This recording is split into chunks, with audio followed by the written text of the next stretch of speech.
সংগঠন বাংলাদেশ জাতীয়তাবাদী দলের পক্ষ থেকে লক্ষ্মীপুর ইউনিয়ন বিএনপির পক্ষ থেকে সংগ্রামী শুভেচ্ছা এবং অভিনন্দন। প্রিয় নেতৃবৃন্দ, আজকের জুলাই ৩ তারিখ আমি গভীর শ্রদ্ধার সাথে স্মরণ করি ২০২৪ সালের জুলাই আন্দোলনে যে সকল শহীদ হয়েছিলেন তাদের রুহের আত্মার মাগফিরাত কামনা। রাজপথে যখন আমরা থাকতে পারি না, আমরা ঝড় জঙ্গলে যখন অবস্থান করেছি, বাড়িতে থাকতে পারি নাই, আমরা তারপর ৫ই আগস্টের এই স্বৈরাচারী হাসিনার পতনের পরে আমরা যখন আসলাম, আমরা এখন দেখি এই মাঠে বিএনপি এবং সহযোগী সংগঠন বিভিন্ন নেতৃবৃন্দ উপস্থিত হয়েছেন।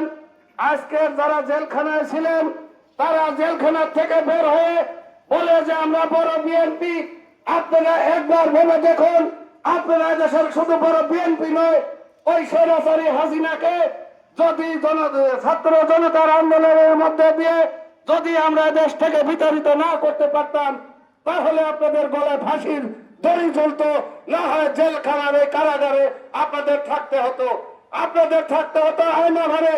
তাই আমি বলতে চাই, ২০২৪ সালের ছাত্র জনতার আন্দোলনের যে আপনারা সুবিধাগুলো ভোগ করতেছেন, আপনাদের উচিত আমাদের সাথে ঐক্যবদ্ধভাবে আমাদের দীর্ঘ ১৭ বছরের আমাদের এই আন্দোলন সংগ্রামকে মেনে নিয়ে আমাদের সাথে একত্রতা প্রকাশ করে আগামী দিনের ঐক্যবদ্ধভাবে ধানের শীষকে বিজয়ী করার পক্ষে আপনারা থাকবেন।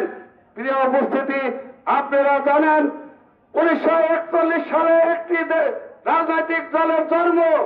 এই ১৯৪১ সালে যে দলটি এদেশে